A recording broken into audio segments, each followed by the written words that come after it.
Colossians chapter 2 verse 13 to 15. కొలస్సీలకు రాసిన పత్రిక 2వ అధ్యాయము 13 నుండి 15 వచనాలు. उसने तुम्हें भी जो अपने अपराधों और अपने शरीर की खतरह दशा में मुर्दा थे उसके साथ जिलाया और हमारे सब अपराधों को क्षमा किया और विधियों का वह लेख जो हमारे नाम पर और हमारे विरोध में था मिटा डाला और उसे क्रूस पर कीलों से जड़कर सामने से हटा दिया है। और उसने प्रधानताओं और अधिकारों को ऊपर से उतार कर उनका खुल्लम खुल्ला तमाशा बनाया और क्रूस के द्वारा उन पर जय जयकार की ध्वनि सुनाई। మరియు అపరాధము వలన శరీరమందు సున్నతి పొందక యుండుట వలనను మీరు మృతులై ఉండగా దేవుడు వ్రాతరూపకమైన ఆజ్ఞల వలన మన మీద రుణముగాను మనకు విరోధముగాను ఉండిన పత్రమును మేకులతో సిలువకు కొట్టి దాని మీద చేవ్రాతను తుడిచివేసి మనకు అడ్డము లేకుండా దానిని ఎత్తివేసి మన అపరాధములన్నిటినీ క్షమించి ఆయనతో కూడా మిమ్మల్ని జీవింపజేసెను. ఆయన ప్రధానులను అధికారులను నిరాయుధులుగా చేసి సిలువ చేత జయోత్సవముతో వారిని పట్టి తెచ్చి బాహాటముగా వేడుకకు కనబరచెను. आइए हम प्रार्थना करें। రండి మనం ప్రార్థన చేసుకుందాం. प्रभु इधर में लगातार मीटिंग चलाने के लिए तूने कृपा दिया, तेरा धन्यवाद हो। ప్రభువా నిరాటంకంగా మన సభలు జరిపించడానికి నువ్వు కృపనిచ్చావు, నీకు వందనాలయ్యా. जुबली फंक्शन हॉल का अधिकारियों के लिए हम धन्यवाद देते हैं, आप उनको आशीर्वाद दे। ప్రభువా ఈ జూబ్లీ గార్డెన్ ఫంక్షన్ హాల్ యజమాని కుటుంబం కొరకు ప్రార్థన చేస్తున్న వారిని ఆశీర్వదించండి అయ్యా. माइक सेट और जनरेटर वगैरह इंतजाम किया भाइयों को आप आशीष दे। అలాగే ప్రభా మైక్ సెట్ ను జనరేటర్ ను అమర్చిన సహోదరులను ఆశీర్వదించయ్యా. इस मीटिंग के लिए मेहनत दिन रात मेहनत किया सारे सेवकों के लिए भाई बहन को तो आशीष दे। ప్రభా ఈ మీటింగుల కొరకు దివా రాత్రములు ఎంతో కష్టపడిన సహోదరి సహోదరులందరినీ కూడా నీవు ఆశీర్వదించయ్యా. प्रभु इस आखिरी रात आप ही सिर्फ उद्धार का मार्ग है करके जनगांव को सुनाना है। ప్రభా నీ ఒక్కడవే రక్షణ మార్గమని జన్గాం పట్టణవాసులందరూ కూడా ఎరుగుదురు గాక నాయనా. उसके खिलाफ में जो बारिश आया आपने उसको बारिश को रोका है, तेरा धन्यवाद हो। ప్రభువా దానికి విరోధంగా వర్షము రావడాన్ని నువ్వు ఆపినందుకు నీకు వందనాలయ్యా. अभी बादल को हमारे इस चारों तरफ से हटाए ताकि सब लोग बाहर आकर वचन सुन सके। నాయనా ఇప్పుడు మా మీద ఉన్న మేఘాల గుంపును నా ప్రభా ప్రక్కకు తొలగించండి, ఎందుకంటే అందరూ బయటికి వచ్చి నీ వాక్యమును వినాలి నాయనా. सारे वातावरण सुसमाचार प्रचार करने के अनुकूल हो जाए। ప్రభా సమస్త వాతావరణం యావత్తు కూడా రక్షణ సువర్తమానాన్ని వినడానికి సానుకూలపడాలి తండ్రి. प्रभु तेरा नाम ऊंचा किया जाए। ప్రభువా నీ నామమే పైకెత్తబడును గాక. यीशु के पवित्र नाम से मांगते हैं, యేసుక్రీస్తు పరిశుద్ధ నామములో అడుగుచున్నాము తండ్రి, आमीन। ఆమేన్. हम सिर्फ इधर बैठे हुए लोगों के लिए प्रचार नहीं कर रहा है, बाकी जनगांव में रहने वाला सबों के लिए वचन प्रचार कर रहा है। మరి ఇక్కడ కూర్చున్న వారి కొరకే కాదు గాని జన్గాం పట్టణంలో నివాసం ఉంటున్న ప్రజలందరికీ కూడా మనం ప్రకటిస్తున్నాం. ये प्रभु का मर्जी है। प्रभु ने बारिश रोक करके हमारे लिए अच्छा मौसम अच्छा अवसर दिया है। ఇది దేవుని చిత్తమై ఉన్నది. మరి ఆటంకంగా వచ్చిన వర్షాన్ని ఆపి మరి అందరూ కూడా వినడానికి దేవుడు అనుకూలమైన వాతావరణం ఇచ్చాడు. सारे सेवक लोग विश्वासी लोग प्रार्थना के साथ में रहे। మరి సేవకులైన వారందరూ విశ్వాసులైన వారందరూ కూడా ప్రార్థనా ముద్రలో ఉండండి. वचन सुनते समय में आप वचन भी समझ लो, प्रार्थना भी करते रहो। మరి వాక్యము వింటున్న వేళ వాక్యం వింటూ ఉండండి, అలాగే ప్రార్థన అవస్థలో కూడా ఉండండి. जैसा पत्रुस 11 लोगों के साथ खड़ा होकर प्रचार किया, उसी मुताबिक आज प्रचार होना है। మరి ఏ ప్రకారంగా 11 మంది శిష్యులు వెనక నిలబడుకుంటే పేతురు ప్రసంగించాడో అదే అచ్చమైన స్థితి ఈ వేళ కూడా కావాలి. हम सब लोग मिलकर इस जनगांव को प्रचार करना है। మనమందరము కలిసి ఈ జన్గాం పట్టణానికి బోధించాలి. हम दो लोग मुंह से बोल रहा है, आप सब हमारे पीछे है। మరి మేమిద్దరం మా నోటిని వాడి బోధిస్తున్నాం, మా వెనుకాల మీరందరూ ఉన్నారు. हम सब मिलकर जनगांव शहर को प्रचार कर रहा है। మనమందరము కలిసి జన్గాం పట్టణానికి దేవుని వాక్యం అందిస్తున్నాం. कितने लोगों के बात समझ में आए? ఎంతమందికి మాట్లాడదామయ్యాయి? आत्मा में हम एक होकर इस लड़ाई को लड़े। ఆత్మలో ఒక్కటే శరీరం అయిపోయి ఈ ఆత్మ సంబంధమైన యుద్ధంలో మనం పాల్గొందాం. इधर में पौलुस कहता है प्रभु यीशु मसीह शैतान को कुलम कुलम तमाशा किया है. ఇక్కడ ప్రభు అయిన యేసుక్రీస్తు సెలవిస్తున్నది ఏమిటంటే ఆయన సాతానును బాహాటముగా వేడుకకు పట్టి తెచ్చాడని రాయబడింది. क्रूस के द्वारा शैतान को कुलम कुलम तमाशा किया है. మరి శిలువ విజయోత్సవము ద్వారా సాతానును బాహాటముగా ఆయన ఊరేగింపుగా కనబరిచాడు. असली में देखने से यीशु को तमाशा बनाया था. వాస్తవంగా చూస్తేనేమో యేసునే ఎగతాళి చేశారు.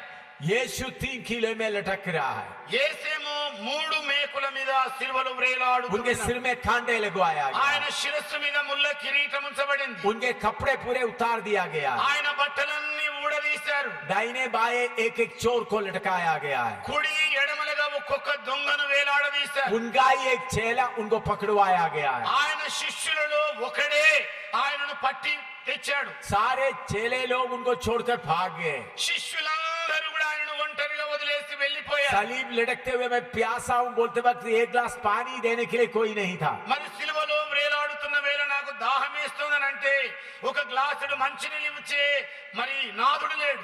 कोई भी उधर नहीं था. ఎవ్వరు కూడా అక్కడ లేరు. सब लोग छोड़कर भाग गए थे. అందరూ కూడా విడిచిపెట్టి వెళ్ళిపోయారు. तो असली में देखने से शैतान यीशु मसीह को तमाशा बनाया है. వాస్తవంగా చూస్తేనేమో సాతాను యేసు ప్రభును అవహేళన చేశాడు. लेकिन असली में ये परमेश्वर का एक ज्ञान की बात था. మరి నిజంగా చూస్తే ఇది దేవుని యొక్క జ్ఞానముతో కూడినదై. पहला कोरिन्थी 2:6 से 8 तक पढ़िएगा. కొరింథీ సంఘానికి రాసిన మొదటి పత్రిక 2వ అధ్యాయం 6వ వచనం నుండి 8 వచనాలండి. पहला कोरिन्थी 2:6 से 8 तक. కొరింథీ సంఘానికి రాసిన మొదటి పత్రిక 2వ అధ్యాయము 6 నుండి 8 వచనాలు. फिर भी सिद्ध लोगों में हम ज्ञान सुनाते हैं, परंतु इस संसार का और इस संसार के नाश होने वाले हाकिमों का ज्ञान नहीं, परंतु हम परमेश्वर का वह गुप्त ज्ञान वेद की रीति पर बताते हैं, जिसे परमेश्वर ने सनातन से हमारी महिमा के लिए ठहराया, जिसे इस संसार के हाकिमों में से किसी यदि वे जानते तो तेजो में प्रभु को क्रूस पर ना चढ़ाते. परमेश्वर का ज्ञान हम गुप्त रूप में बताते हैं. ఇక్కడ మనం చూస్తున్నాం దేవుని జ్ఞానము మర్మమై ఉండింది. अगर इस संसार के शक्तियों के बात मालूम होता तो यीशु मसीह को क्रूस पर नहीं चढ़ाना था. ఒకవేళ గనక ఈ లోకాధికారులలో ఎవరికి తెలిసినా కూడా క్రీస్తును సిలువ వేయకపోయేవారు. ये परमेश्वर का ज्ञान उनको मालूम नहीं हुआ. ఈ దేవుని జ్ఞానము వారికి తెలియకుండా ఉండింది. अगर उनको मालूम होता तो क्रूस पर यीशु को नहीं चढ़ाते. వారికి ఒకవేళ తెలిసి ఉండినట్లయితే యేసుక్రీస్తును సిలువలో వేసేవారు కారు. शैतान से पूछे तुम्हारा सबसे भारी गलती कौन सा है. సాతాను యొద్దకు వెళ్ళి అడగండి, సైతాను నువ్వు చేసిన పెద్ద పొరపాటు ఏమిటి? शैतान से पूछो సైతాన్ అడగండి. तो शैतान बोलेगा यीशु मसीह को सूली पर चढ़ाया वो है मेरा भारी गलती. అప్పుడు సాతాన్ అంటాడు, యేసుక్రీస్తును సిలువ వేయడమే నేను చేసిన అతి పెద్ద పొరపాటు అంటాడు. शैतान इस्राएली लोगों को यहूदी लोगों को यीशु के खिलाफ बनाने में कामयाब हो गया. మరి సాతాను యేసుక్రీస్తుకు వ్యతిరేకంగా ఇశ్రాయేలీలను యూదులను లేపడంలో మరి జయం పొందుకున్నాడు. एक चेले को अपने वश में करने में वो कामयाब हो गया. అలాగే ఆయన శిష్యులలో ఒకరిని తన ఆధీనం చేసుకోవడంలో సఫలమయ్యాడు. पिलातुस को उनके खिलाफ उनको क्रूस पर चढ़ाने का आज्ञा देने में शैतान कामयाब हो गया. అలాగే పిలాతు గారు యేసు ప్రభుకు సిలువ శిక్ష వేయడంలో సాతానుడు సఫలీకృతుడయ్యాడు. पतरस को यीशु मसीह को इनकार कराने की हालत में लाने में शैतान कामयाब हो गया. మరి పేతురు యేసు ఎవరో ఎరుగనని చెప్పడానికి సైతానుడు అతని విషయంలో సఫలీకృతుడయ్యాడు. सारे चेलों के अंदर डर डालकर सबको भगाने में शैतान कामयाब हो गया. మరి 12 మంది శిష్యుల లోపల భయోత్పాతము కలగజేసే విషయంలో సైతానుడు సఫలుడయ్యాడు. उस वक्त बड़ा गलती करके अंदर आया हुआ बरबास और यीशु के बीच में बरबास को स्वीकार करने के लिए उनका मन तैयार करने में शैतान कामयाब हो गया. మరి అలాగే గజ దొంగయ్యి మరి చెరసాల పాలైన బరబ్బాను మరి యేసుకు వ్యతిరేకంగా ప్రజలలో మనస్సును లేపి మరి ఆ విషయంలో కూడా జయం పొందుకోవడానికి సైతానుడు సఫలుడయ్యాడు. बाहरी तौर पर देखने से शैतान पूरे तरह से जय पाया करके दिखाई देता है. బయటికి చూస్తేనేమో సాతానుడు వీటన్ని విషయంలో జయము పొందుకున్న వ్యక్తిలాగా కనబడతాడు. लेकिन इसके पीछे का रहस्य शैतान को मालूम नहीं था. కానీ దీని వెనుకాల ఉన్న మర్మం ఏమిటో సైతానుకు తెలియకుండా यीशु सलीब पर लटकने तक इस संसार का अधिकार शैतान के वश में था. మరి యేసు ప్రభు సిలువలో వేలాడే వేల వరకు ఈ లోకమంతా సాతాను స్వాధీనంలో ఉండింది. लूका 4 का 5 से 7 तक पढ़िएगा. మరి లూకా సువార్త 4వ అధ్యాయం 5, 6, 7 వచనాలు చదువుదాం. Luke chapter 4 verse 5 to 7. లూకా సువార్త 4వ అధ్యాయము 5 నుండి 7 వచనాలు. तब शैतान उसे ले गया और उसको पल भर में जगत के सारे राज्य दिखाए और उससे कहा, मैं ये सब अधिकार और इनका वैभव तुझे दूंगा, क्योंकि वह मुझे सौंपा गया है और जिसे चाहता हूँ उसी को दे देता हूँ. इसलिए यदि तू मुझे प्रणाम करे तो ये सब तेरा हो जाएगा. అప్పుడు అపవాది ఆయనను తీసుకొని పోయి భూలోక రాజ్యములన్నిటినీ ఒక నిమిషంలో ఆయనకు చూపించి, ఈ అధికారం అంతయు ఈ రాజ్యములో మహిమయు నీకిత్తును, అది నాకు అప్పగింపబడి ఉన్నది, అది ఎవరికి నేను ఇయ్యకూడదునో వానికిత్తును, కాబట్టి నీవు నాకు మ్రొక్కితివా, ఇదంతయు నీదగునని ఆయనతో చెప్పెను.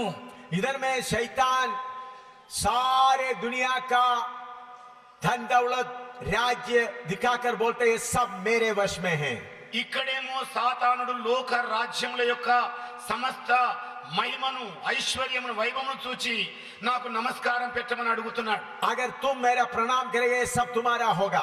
ఇదిగో నీవు సాగిలపడి నమస్కరించినట్లయితే ఇవన్నీ నీకే ఇస్తానంటున్నాడు. शैतान झूठ नहीं बोल रहा था. సాతానేమి అబద్ధం చెప్పడం లేదు. ये सब उनके वश में हो गया था. ఇవి అన్నీ వాడి ఆధీనంలోనికి వెళ్ళిపోయాయి. असली में ये आदम को दिया गया था. నిజానికి ఇవన్నీ ఆదాముకి ఇవ్వబడి ఉండినవి. प्रभु जब मनुष्य को बनाया प्रभु ने उनको अधिकार दिया, सब अपना वश में करके उसके ऊपर हुकूमत करो. మరి ప్రభువు ఆది మానవును సృజించినప్పుడు సమస్తమును కూడా తాని ఆధీనములో ఉంచి ఇదిగో నీవు సమస్తమును ఏలుబడి చేయమని చెప్పాడు. लूक उत्पत्ति 1 का 26 से 28 तक पढ़िएगा. మరి ఆది కాండం మొదటి అధ్యాయము 26 to 28. 26 నుండి 28 వచనాలు చదువుదామండి. ఆది కాండం మొదటి అధ్యాయము 26 నుండి 28 వచనాలు. फिर परमेश्वर ने कहा, हम मनुष्य को अपने स्वरूप के अनुसार अपनी समानता में बनाएं और वे समुद्र की मछलियों और आकाश के पक्षियों और घरेलू पशुओं और सारी पृथ्वी पर और सब रेंगने वाले जंतुओं पर जो पृथ्वी पर रेंगते हैं अधिकार रखें. तब परमेश्वर ने मनुष्य को अपने स्वरूप के अनुसार उत्पन्न किया, अपने ही स्वरूप के अनुसार परमेश्वर ने उसको उत्पन्न किया, नर और नारी करके उसने मनुष्यों की सृष्टि की. और परमेश्वर ने उनको आशीष दी और उनसे कहा, फूलो फलो और पृथ्वी में भर जाओ और उसको अपने वश में कर लो और समुद्र की मछलियों तथा आकाश के पक्षियों और पृथ्वी पर रेंगने वाले सब जंतुओं पर अधिकार रखो. దేవుడు మన స్వరూపమందు మన పోలిక చొప్పున నరుని చేయదము, వారు సముద్రపు చేపలను ఆకాశ పక్షులను పశువులను సమస్త భూమిని భూమి మీద ప్రాకు ప్రతి జంతువును ఎలుదురుగాక అని పలికెను. దేవుడు తన స్వరూపమందు నరుని సృజించెను, దేవుని స్వరూపమందు వారిని సృజించెను, స్త్రీనిగాను పురుషునిగాను వారిని సృజించెను. దేవుడు వారిని ఆశీర్వదించెను, ఎట్లనగా మీరు ఫలించి అభివృద్ధి పొంది విస్తరించి భూమిని నిండించి దానిని లోపరుచుకునుడి, సముద్రపు చేపలను ఆకాశ పక్షులను భూమి మీద ప్రాకు ప్రతి జీవిని ఏరుడని దేవుడు వారితో చెప్పెను. इधर में हम देखते हैं पहला आदम को परमेश्वर सब अधिकार दिया. ఇక్కడ మనం చూచినట్లయితే మొదటి ఆదాముకు దేవుడు సర్వాధికారం ఇచ్చాడు. लेकिन आदम पाप करने के कारण शैतान का गुलाम बन गए. కానీ ఆదాము పాపము చేసిన కారణాన్ని బట్టి సాతానుకు బానిసగా మారాడు. जब आदम शैतान का गुलाम बन गया, आदम के पास दिया हुआ सारे अधिकार शैतान ले लिया। ఎప్పుడైతే ఆదాము సాతానుకు బానిసగా మారాడో మరి ఆదాముకి ఇవ్వబడిన సమస్త అధికారమును సాతాను తీసేసుకున్నాడు. पहले यूहन्ना 5:19, మరి యోహాను రాసిన మొదటి పత్రిక 5వ అధ్యాయం 19వ వచనం. पहले यूहन्ना 5:19, యోహాను రాసిన మొదటి పత్రిక 5వ అధ్యాయం 19వ వచనం. हम जानते हैं कि हम परमेश्वर से हैं और सारा संसार उस दुष्ट के वश में पड़ा है। మనము దేవుని సంబంధులమనియు లోకమంతయు దుష్టుని యందు ఉన్నదని ఎరుగుదుము. इधर में यूहन्ना बताते सारे दुनिया शैतान के वश में पड़ा है। ఇక్కడ యోహాను గారు సెలవిస్తున్నది ఏమిటంటే లోకమంతయు దుష్టుని ఆధీనములో ఉన్నది. यूहन्ना 14:30 पढ़े, యోహాను సువార్త 14వ అధ్యాయం 3వ వచనం చదువుదాం. 30, John 14:30। యోహాను సువార్త 14వ అధ్యాయం 30వ వచనం అండి. मैं अब तुम्हारे साथ और बहुत बातें ना करूंगा, क्योंकि इस संसार का सरदार आता है, मुझ पर उसका कोई अधिकार नहीं। ఇకను మీతో విస్తరించి మాట్లాడను, ఈ లోకాధికారి వచ్చుచున్నాడు, నాతో వానికి సంబంధం ఏమీ లేదు. हाँ, इधर प्रभु यीशु मसीह भी बताता है शैतान इस संसार का सरदार बन गया है। ఇక్కడ ప్రభువైన యేసు క్రీస్తు కూడా సెలవిస్తున్న మాట ఏమిటంటే సాతాను ఈ లోకాధికారిగా మారాడు. दूसरा కొరింథీ 4:4, కొరింథీ సంఘానికి రాసిన 2వ పత్రిక 4వ అధ్యాయం 4వ వచనం. 2 Corinthians chapter 4 verse 4। కొరింథీ సంఘానికి రాసిన 2వ పత్రిక 4వ అధ్యాయము 4వ వచనం. और उन अविश्वासियों के लिए जिनकी बुद्धि इस संसार के ईश्वर ने अंधी कर दी है, ताकि मसीह जो परमेश्वर का प्रतिरूप है उसके तेजो में सुसमाचार का प्रकाश उन पर ना चमके। దేవుని స్వరూపమైన క్రీస్తు మహిమను కనపరచు సువార్త ప్రకాశము వారికి ప్రకాశింపకును నిమిత్తము ఈ యుగ సంబంధమైన దేవత అవిశ్వాసులైన వారి మనోనేత్రములకు గురుడితనము కలగజేసెను. शैतान इस संसार का ईश्वर बनकर बैठा हुआ है సాతాను ఈ యుగ సంబంధమైన దేవుడిలాగా ఆసీనుడయ్యాడు. और लोगों के ऊपर हुकूमत कर रहा है। మరి ప్రజల మీద వాడు పరిపాలన చేస్తున్నాడు. हिंदुस्तान में भी शैतान ईश्वर बनकर बैठकर लोगों के ऊपर धोखा देते हुए हुकूमत कर रहा है।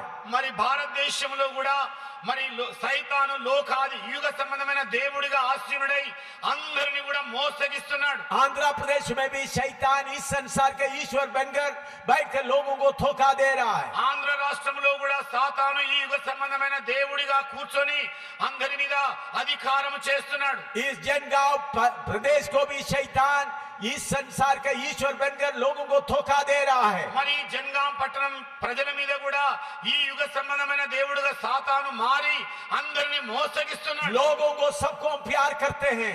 మరి ప్రజలందరినీ ప్రేమిస్తాం.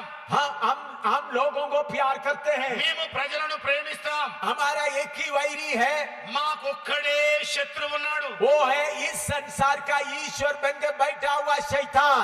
మరి ఈ యుగ సంబంధమైన దేవుడిగా కూర్చున్న సాతానే उनसे अधिकार से लोगों को छुड़ाना है। వాడి అధికారములో నుండి ప్రజలను ఎలాగైనా విడుదల చేయాలి. क्यों में प्रचार हो रहा है? ఎందుకని ఈ బోధ బోధించడం इस జరుగుతుంది? संसार का ईश्वर की कब्जे से लोगों को छुड़ाना है। ఈ యుగ సంబంధమైన దేవుడి కబంధ హస్తాల నుండి ప్రజలను ఎలాగైనా విడుదల చేయాలి. लोगों को धन दौलत इस संसार का ईश्वर देता है।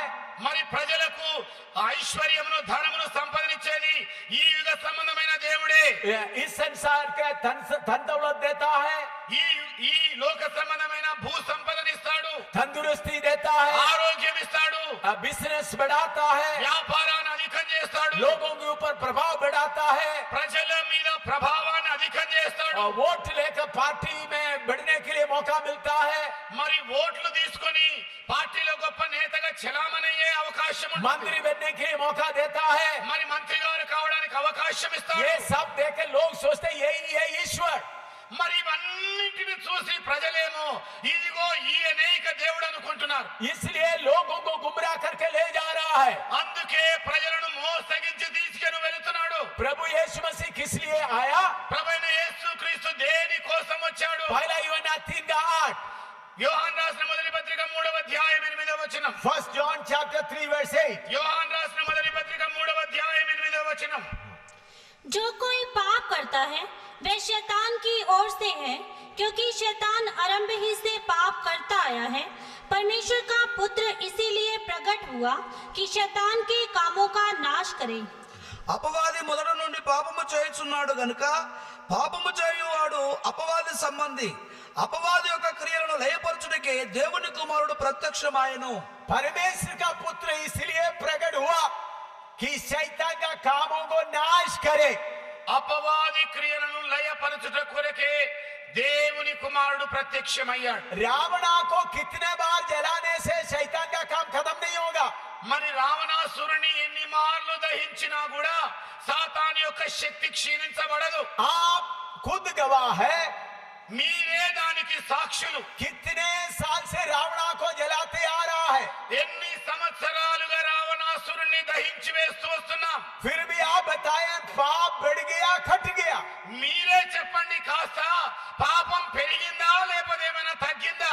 आप बोलेंगे पाप और समस्या बढ़ते जा रहा है। మీరేమంటున్నారు? పాపాలు పెరుగుతున్నాయి, సమస్యలు ఎక్కువ అవుతున్నాయి. प्रभु यीशु मसीह पाप के ऊपर थोड़ा तेल मसाला मालिश करने नहीं आया।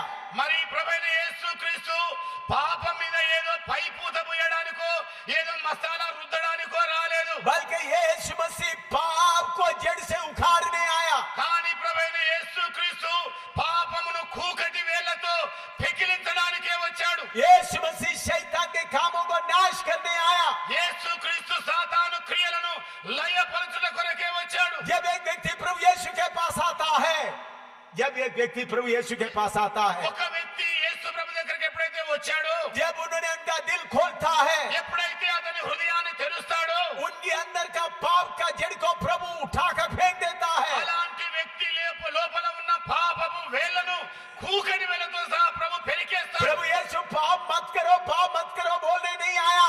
మరి ప్రభువైన యేసుక్రీస్తు పాపము చేయకండి అని పలకడానికి రాలేదు. बल्कि यीशु मसीह पाप का जड़ को उखाड़ कर फेंकने आया। కానీ ప్రభువైన యేసుక్రీస్తు పాపం అనే వేళ్లను పెరికి పారవేయడానికి जो వచ్చాడు. व्यक्ति प्रभु यीशु के पास आता है, మరి ఎందుకు ప్రభువైన ప్రజలు जो व्यक्ति प्रभु यीशु के पास आता है, ఏ మనుషుడైతే ప్రభువైన యేసుక్రీస్తు దగ్గరికి వస్తాడో, जो व्यक्ति अपना दिल को खोल देता ఏ है, మనుషుడైతే తన హృదయాన్ని ప్రభు ఎదుట తెరుస్తాడో, यीशु अंदर जाकर पाप का जड़ को उखाड़ कर फेंक देता है। మరి యేసు ప్రభు అలాంటి వాళ్ళ లోపల ఉన్న పాపపు వేళ్లను పెరికేస్తాడు. यीशु उसके अंदर जाता है, యేసు వారి లోపలికి వెళతాడు. उनके अंदर का पाप का जड़ को उखाड़ कर फेंक देता है। ఆయన పాప మూలమైన వేళ్లను పెరికి వేస్తాడు. यीशु शैतान के कामों को नाश करने आया है। యేసు సాతాను క్రియలను లయపరచుట కొరకే వచ్చాడు. ये बात शैतान को मालूम नहीं था। ఈ సంగతి సాతానుకు తెలియకుండా ఉండింది. बहुत तेरा लोग सोचते यीशु को सूली पर मार दिया। అనేక మంది ఏమని తలంచుతారంటే యేసు ప్రభును శిలువ మీద చంపారు. मैं दिल्ली में प्रचार करते वक्त कुछ लोग आकर वाद विवाद करने लगा। నేను ఢిల్లీ నగరంలో బోధిస్తున్న సమయంలో కొంతమంది వచ్చి ఒకటే తర్కం పెట్టుకున్నారు. उन लोग बोलते जिसको अपने आप को बचा नहीं सका दूसरों को कैसा बचाएंगे। ఇదిగోనండి తనను తానే రక్షించుకొనజాలని ఆయన మరి మనుషులను ఎలాగ రక్షించగలడు? उन लोग बोले आपका यीशु को सूली पर कीलों में लटका दिया गया। మరి మీరు బోధిస్తున్న యేసును ప్రజలు మరి సిలువలో మేకులతో కొట్టారు. उनको निकाल नहीं सका, మరి దానిని వాడు తీయలేకపోయాడు. अपने आप सूली से उतर नहीं सका। తనంతట తానే సిలువ నుండి దిగలేకపోయాడు. वो दूसरों को कैसा छुड़ाएगा? అలాంటి ఆయన ఇతరులను ఎలాగ రక్షించగలడు? वो कैसा है मैं आपको बताने जा रहा हूं। అది ఎలాగో ఈ వేళ నేను తెలియజేయబోతున్నా. यीशु का क्रूस का रहस्य बहुत लोगों को मालूम नहीं है। యేసు క్రీస్తు యొక్క సిలువ మర్మము అనేక మందికి తెలియదు. यीशु को क्रूस पर मार डाला नहीं। యేసు క్రీస్తును సిలువలో చంపనే లేదు. यूहन्ना 10 का 17-18 पढ़िएगा। యోహాను సువార్త 10వ అధ్యాయము 17-18 వచనం. यूहन्ना 10 का 17 और 18। యోహాను సువార్త 10వ అధ్యాయము 17-18 వచనం. पिता इसलिए मुझसे प्रेम रखता है कि मैं अपना प्राण देता हूँ कि उसे फिर ले लूं। कोई उसे मुझसे छीनता नहीं, वरन मैं उसे आप ही देता हूँ। मुझे उसके देने का भी अधिकार है और उसे फिर ले लेने का भी अधिकार है। ये आज्ञा मेरे पिता से मुझे मिली है। నేను దాన్ని మరలా తీసుకొనున్నట్లు నా ప్రాణము పెట్టుచున్నాను. ఇందువలననే నా తండ్రి నన్ను ప్రేమించుచున్నాడు. ఎవడును నా ప్రాణము తీసుకొనడు. నా తన నేనే దాన్ని పెట్టుచున్నాను. దాన్ని పెట్టుటకు నాకు అధికారము కలదు, దాన్ని తిరిగి తీసుకొనుటకు నాకు అధికారము కలదు. నా తండ్రి వలన ఈ ఆజ్ఞ